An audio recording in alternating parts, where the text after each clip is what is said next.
everybody and welcome back to my channel. And today's video we will be doing a Scratch tutorial.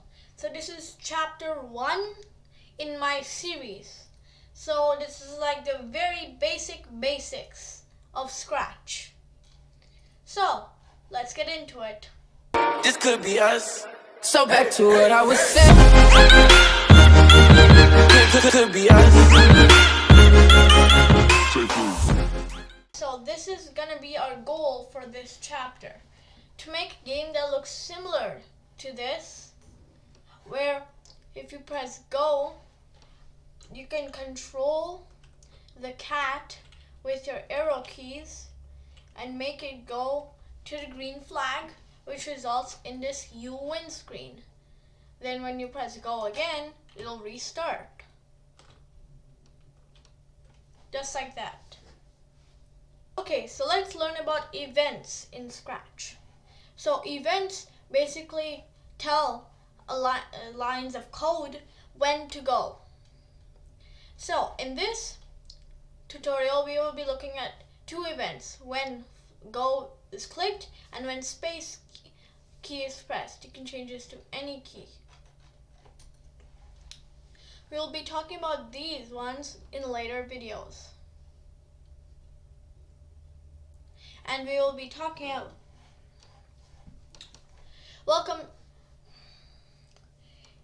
part 1, events on Scratch. So there are lots of events, but in this tutorial we'll be looking at 2 of them: when space key pressed or any key, and when flag is pressed or go. There are more, and we'll be talking about a few of them later in this video, and other ones in later videos. So these two. So basically what an event is it tells when a piece of code to run. So when go is clicked, basically means when someone clicks go, do that. And then when space key is pressed, or you can change this to any key that you want. You can also change it to any, so you can click any key, and then you can have it do something when a key is pressed. Sprites on Scratch. So a sprite is basically like a character, like this cat. So we'll look at the pieces of code for sprites later, but right now let's look at these options. So there are a few options. The first one is you can change the name of the sprite, so you can set it to anything, but I'll just keep it at sprite 1. And you can also click on this and move it around wherever you want. Well, not off the screen, but you can move it anywhere on the screen you want. And this is the coordinates checker. So this will tell you the coordinates of your sprite. So 0, 0 is in the middle of the screen, right there. If you go left, the X coordinate decreases. If you go right, it increases. If you go up, the Y coordinate increases, and if you go down, the Y coordinate decreases. So you can edit this, like you can enter any number, but if you enter a number bigger than larger than that, it'll just put you at the max, 215. So now just show and hide. So you can click them and basically toggle between showing and not showing. There's also the size, which you can enter a number and it'll go to that size. You can also enter a number larger than 100, like say 120, and it'll be larger than the normal size. Now direction, you can change this by this dial. You can flip it back to the original. You can rotate it.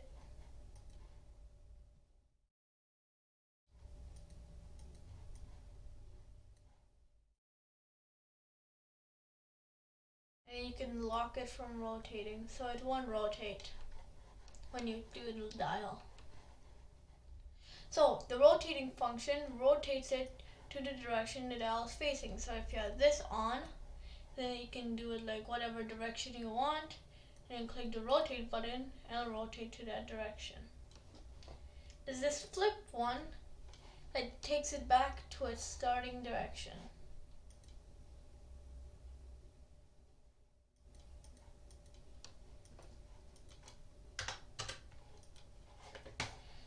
Okay, so now let's look at the code. So there is one new piece of event code that we'll learn in this one, when this sprite clicked. So basically what it means is you press go and you click on the sprite, it should do something. So let's look at these pieces of code. So the first one is saying stuff. So by default there's two blocks. There's say hello and say hello for a number of seconds. You can change whatever you want to say. You can even set it to a number. And you can also change the seconds on this. So what the normal say does is it will stay on it forever. But the say with seconds will stay until 2 seconds or X seconds is completed. In this case 2. Think is the same thing, except it just does a think bubble instead of a speech bubble. Now let's look at costumes. So if you go here to this tabs, you can see 3 tabs: code, costumes, and sounds. We'll cover sounds in later videos. So let's head over to costumes. So as you can see, by default in this cat sprite, there are 2 costumes. Costume number 1, which is just standing, and costume number 2, which is running. So you can click these manually in the costumes tab to change them, or you can go over to the code. So the switch costume 1 switches the costume between the costumes you have. In this case, there's 2 costumes. So let me show you it. So switch costume to costume 2, and costume 2 is the running one. So if we press go and click on it, he'll start running. Now there's another one, next costume. So what this does, it goes in order from top to bottom, and then when it reaches the bottom, it goes back to the top, and it keeps on switching the costume, which is next costume. So as you can see, there's 2 costumes, so it's cycling between them, because when it reaches the bottom, or costume number 2, the running one, it'll go back to the first one because there's no more costumes. There are 3 more things we have to cover. There is change size. So it's basically what was over here, except change size, except there's a different one, change size by. So this won't like setting the number, which is what set size does, but this like increases or decreases. To decrease it, you just put a minus. So it increases or decreases size by a certain amount. So if I play this, it'll increase the size by 10 as many times as I want. Then if I put this to decrease, it'll get smaller.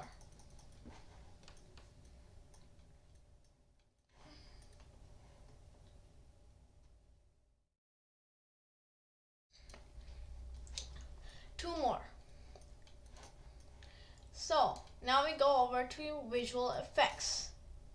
So the last block is the simplest. All this does is clear all visual effects. which we don't have any, so it wouldn't do anything. But if we did, it would clear them. So now there's change effect, which is like change size by a certain amount. Go up or down. And set is changing a visual effect, but setting it. So like not changing it by like 5 or 50, but setting it to 50. So I'll show you the effects. So the first effect is change color, which changes the color. Second one is fisheye, which it does like that bubble sort of thing. Next one is whirl, which whirls the sprite around. There's also pixelate, which pixelates the sprite till it's just that. And pixelate it a lot until it is just a white pixel. And there's mosaic, which makes a grid of them like that. There's brightness, which makes it lighter and lighter. And there's ghost, which does the same thing as brightness, except it doesn't change the color. As you can see, brightness does. So set has all the same functions, and clear graphic effects is just to clear all the effects. You can also do this by pressing stop. So now we come over to the last one. Now to show and hide. Now what these do is pretty basic. So show would be like showing this, the button, the I button, and hide would be not showing it. So show, hide. It does that, except not doing it manually, it does it for you. Like show does nothing right now because it's already shown, but if I press hide, it hides it. Backdrops on Scratch. So what a backdrop is basically a background. So you can change you can click on the backdrop. You can add a back.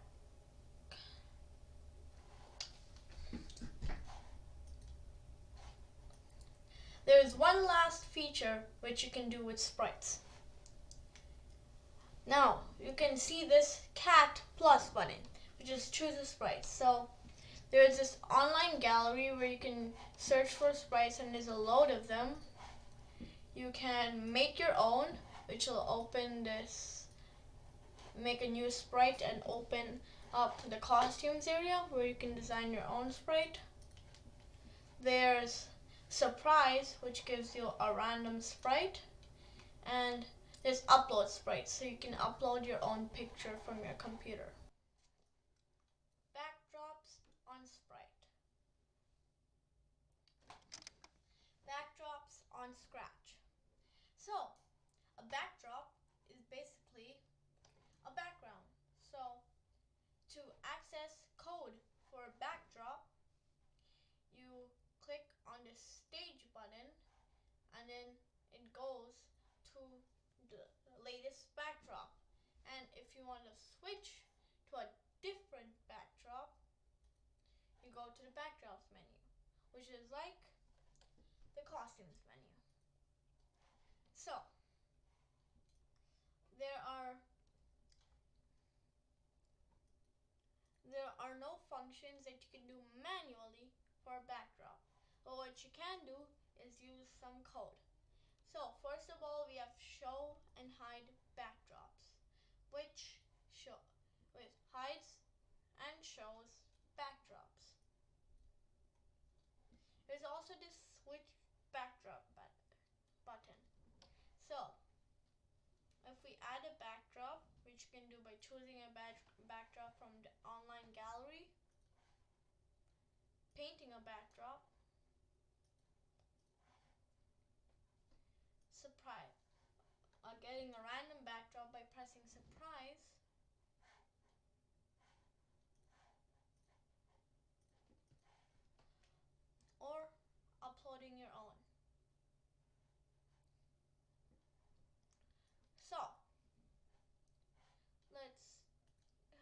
choose the random one, it shows this soccer field. So if we go to back our code menu, then we can change this to soccer 2, which is, I guess, is the name for the backdrop. So if we go into events and we do the when hashtag is clicked and we change this back to backdrop 1, we'll change it to the soccer. And now there's next backdrop, which, like the sprite, cycles through the backdrops. Motion on sprite. So, motion is basically moving your character right, left, up, and down. So, the basic motion is move X steps. So, you enter a number and it'll move that many steps to right or left, defined by if it's positive or negative. So, if you click flag, as you can see, it moves across the screen. There's also turn, clockwise and counterclockwise, which does the direction thing we mentioned. So it just turns the sprite. There is go to a random position, which it just teleports to a random position. You can also change this to go to mouse pointer, which is go to your mouse. I don't recommend doing that with when flag is clicked, like maybe when space is pressed, because this would just move it right there. There's also go to, and then you can enter specific coordinates. So by default, it gives you the coordinates of the sprite you're on. So if you say when you wanted to start your game, you wanted for your character to start at these coordinates. So if it's like over there, it'll start at the starting position. We can change this to whatever we like. We can even set this to 0, 0, or anything. So it'll teleport to that position. Now there's glide. So glide is go to, but instead of teleporting, it actually moves there. And glide with coordinates is just coordinates. There's also this seconds bar. So the longer it is, the more time it'll take for it to glide to that position. So if I set this to 100, it'll take 100 seconds for it to head to the random position that it's selected. There is point in direction, which is rotate, but you can set it. Point towards the mouse pointer is rotate, but it rotates towards the mouse pointer, your pointer. Again, I don't recommend it using when flag is clicked, because then it'll always point the same direction. There is also change X, set X, change Y, and set Y. So change X just adds or subtracts, if you put a minus, to the X position. So 40 now will turn into 50. If you do minus, it'll go back to 40. And set X, just set your X. So I can put this to 50 and I'll move there. Change Y is the same, except it goes up and down. So right now it's on minus 76. As you can see, it goes to minus 66. and if we add a minus to it, then it goes back to minus 76. Set y is basically setting the y. So if you change to minus 66, it'll go there. Now there's if on edge bounce. So if we grab the coordinates and put it on an edge, say 215, 215, which is an edge, then it'll bounce, as you can see. Also, you can glide it to your mouse position, and then when it reaches the edge, it'll bounce off.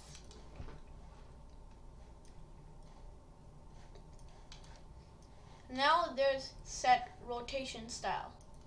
So basically what it means is what direction do you want to rotate in? Left to right, which is clockwise. Don't rotate, so don't rotate. And all around means any direction. So there are more things like variables, but we will discuss that later, as we're not going to discuss it in this video. Broadcasting on Scratch. So, broadcasting is basically sprites and backdrops communicating with each other.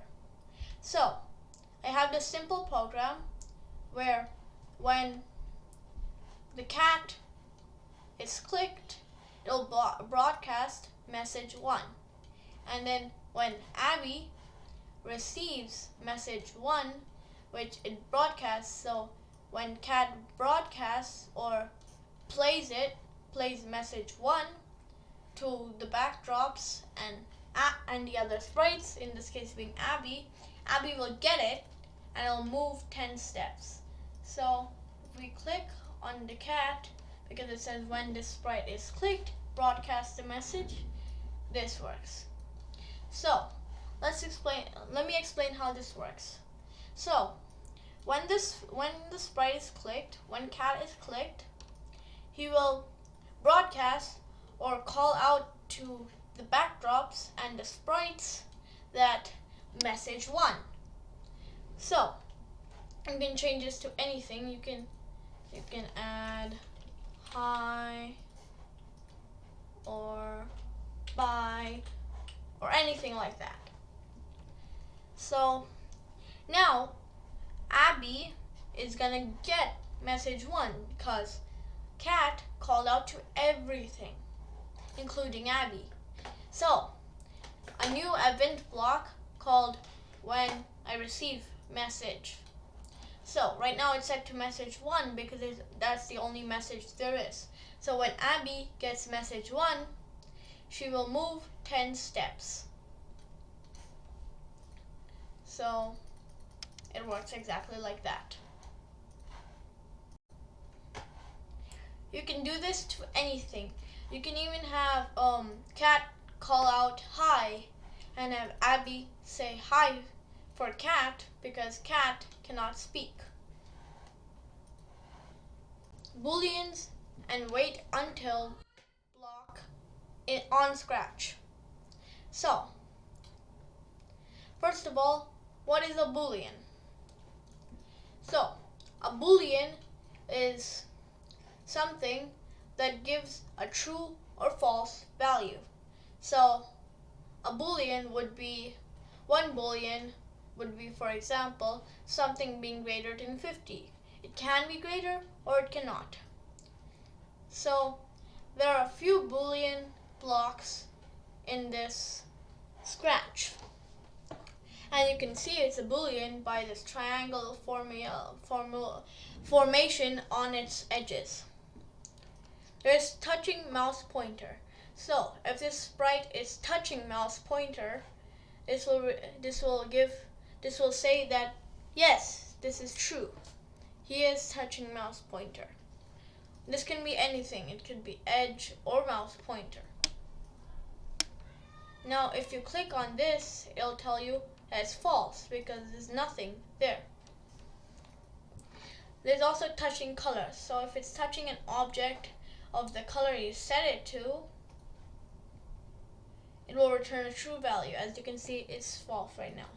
Mouse down would return a value if the mouse is down.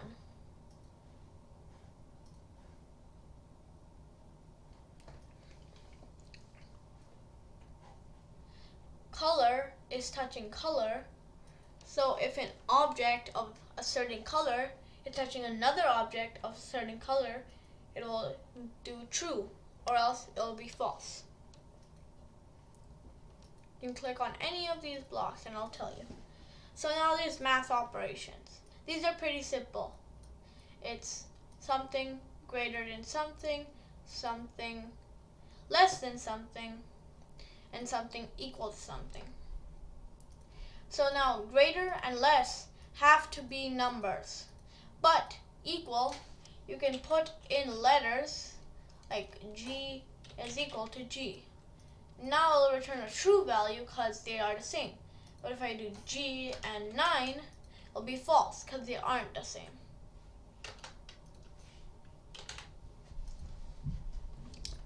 So now there's and, or, and not. So and, or, and not is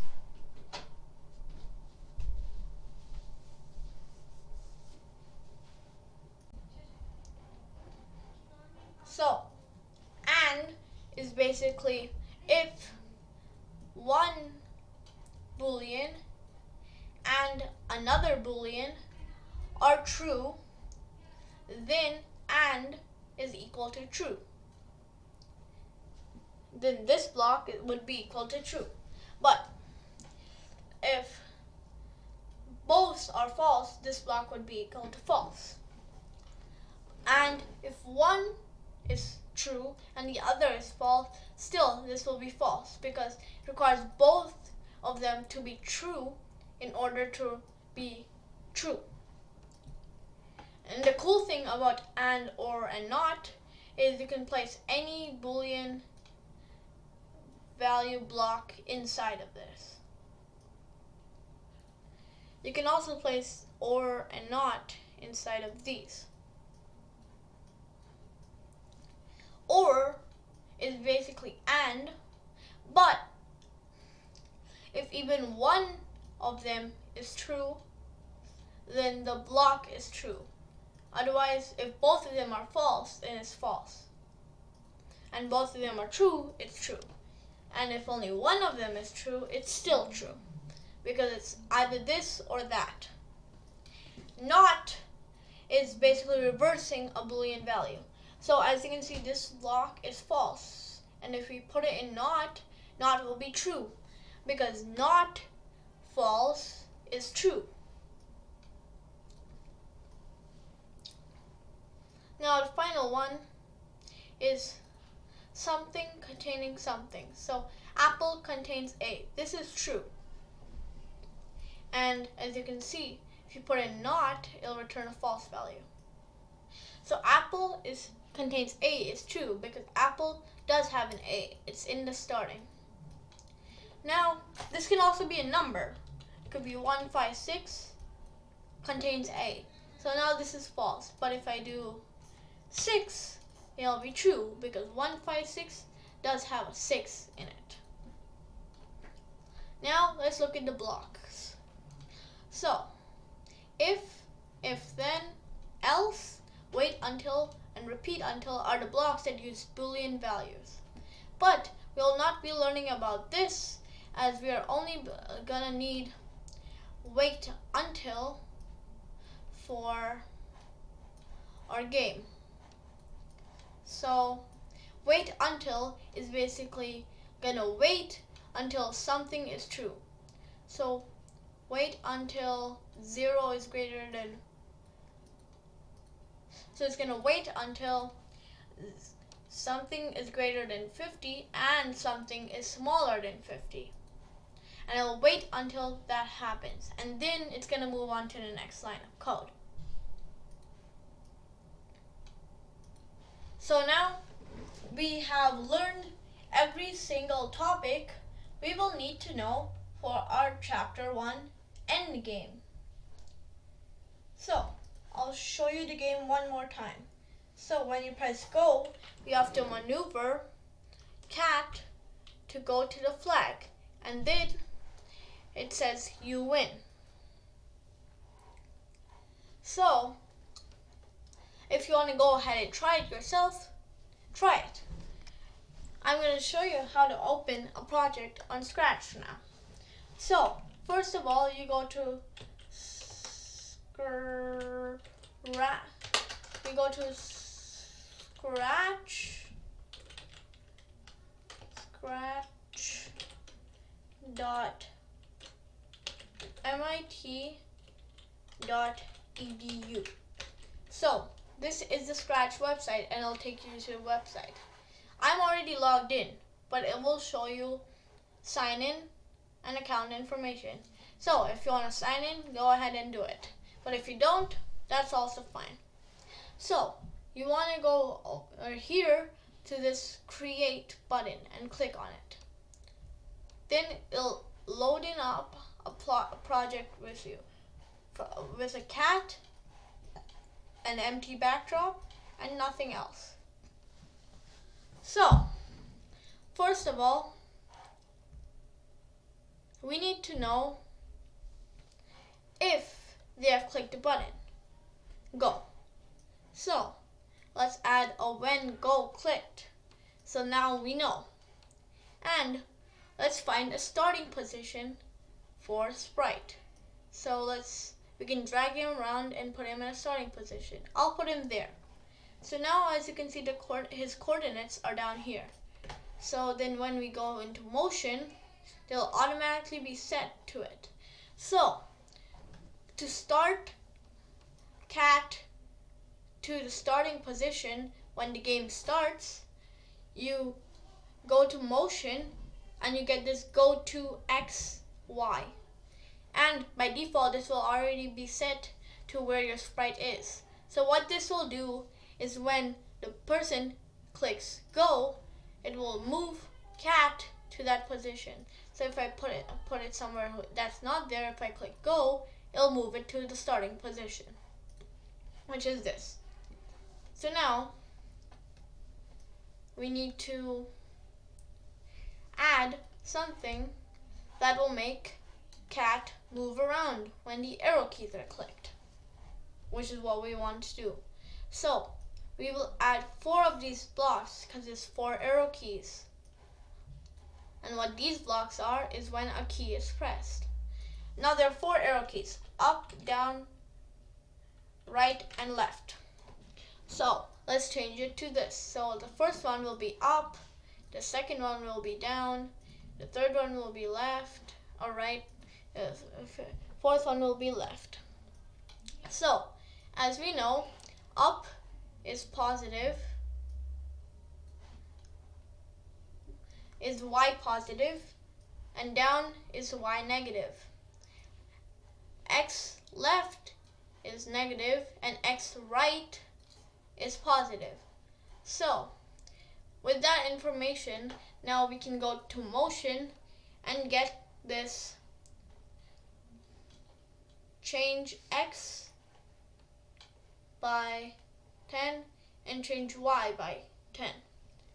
So we will need 2 more because up and down are both on X and right and left are on Y. So now, because we know up is in positive Y, so now we wanted to add when up arrow is pressed, because you wanted to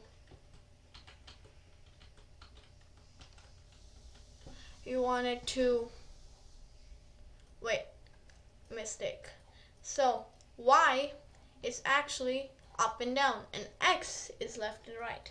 So again, Y up is Y positive. So we'll keep this as positive, so we want it to go up. But down is Y negative. So we want this to go -10. So what we have to do is just add a minus symbol or a dash, and it'll go down now when the down arrow is clicked, as you can see right there. And right, we know, is also positive. Right is positive. So we won't do anything to this. But again, left is negative, so this has to be a negative number. So now if we run our game, then our character moves around.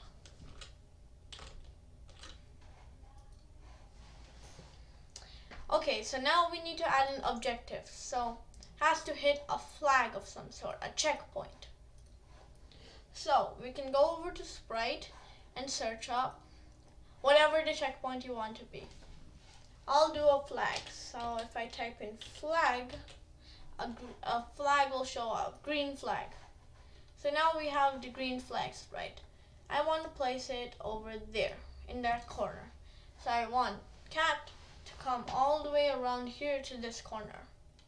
So now, remembering our boolean and our wait until, I want this to do something when it is touching, when cat touches the flag. So to do that, we'll click on this green flag to go to its code. And we will go over to the events. Now, we want this to start checking for cat when the game starts. So we will add when flag is clicked. So now our code will start. So now we learned the boolean of wait until. So we go to control, we get a wait until block and put it there. Now we want to know if cat is touching the flag. So we will go over to our sensing where we can find this touching one. If we put this inside of wait until and change this to sprite 1, which is what cat is called. Now this will wait until cat touches the flag. And then we want it to do something when cat does touch the flag, right? So we will go over to events and broadcast a message like, okay, cats touch the flag, the game is over. So now, after the flag broadcasts its message, we want it to disappear because we're going to add an end screen as the you win end screen like we need. So now we want this to hide. So we will go over to looks and take the hide block and place it under broadcast. Alright, so we got the flag to hide, but we need cat to hide as well. And we need the background to change. But first let's add hide cat. That's why we did the broadcast, so that cat and backdrops can get the message and do what they need to do. So let's go into events again. And now let's get this block, when I receive message. So when flag gives the message 1 to cat and backdrops, cat will get the message and will hide itself. So we will go to looks and get hide again to hide cat after he has hit the flag. So that's done. But there is a problem. As you can see, if we press play and go down and hit it, they both hide. But if we press play again, they're not there. Well, we can't see them. So we go to this when flag clicked on the cat and have it show itself when the flag is clicked. Same for the green flag. We want to have it show itself when the flag is clicked. Before anything else happens, they have to be shown. So now if we play, as you can see, if we get to touch the flag and we press play again, they come back. So now we want a screen where it's like the playing screen, so a background. So I'm actually going to press surprise, but if you have an idea for a backdrop or you want to make one, go ahead. Or if you have one downloaded, you can upload it. So I'm going to press surprise and it'll give me this random backdrop.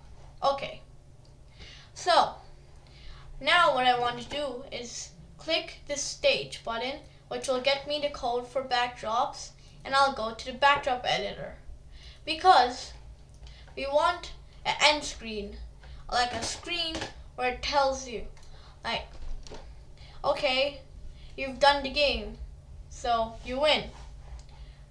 So in this backdrop editor, it'll be costume backdrop 1, which is it. Now let's change this fill color because we want this to be the color of the text, which it is. So now I'm going to put it to black, but you can put it to any color you want. So now after you've done that, you click this text icon and click in the middle of the screen. Now you type whatever you want to type. I'll type you win. So it'll show up like that. Okay, and then let's click this. So this would be the background in the front. Now, if we go to code, in the clicking the stage, we can add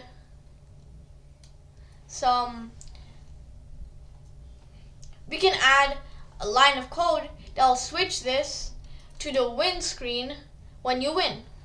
So let's go to events, and again, when you receive message, because green flag is telling us when cat hits it. So when the stage receives the message, it will switch the backdrop to backdrop 1, which is our end screen. Now again, we have a problem because we press play and finish the game. It's going to go to you win, but we'll stay on the you win, which we don't want. So again, if we go to the sprite 1, and we can add this block after show that says switch backdrop 2. So now which house is the backdrop that we want? So now if we press play, it'll switch to the witch house, and we can maneuver it to hit the flag, and now it'll give us the winning screen. And if we press go again, we can do it again. So now I'm going to explain how it all works.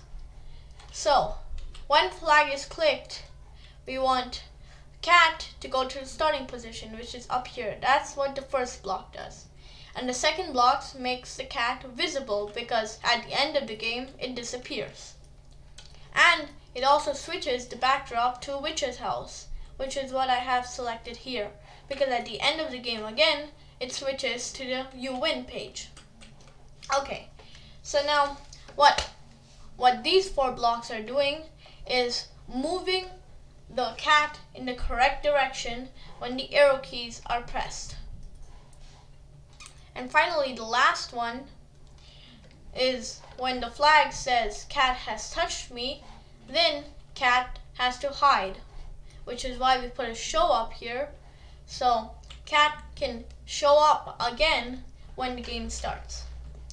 If we go over to the green flags code, what this is saying is when flag is clicked, when go is clicked, it wants to show itself because we make it disappear at the end, and then it'll wait until cat touches the flag.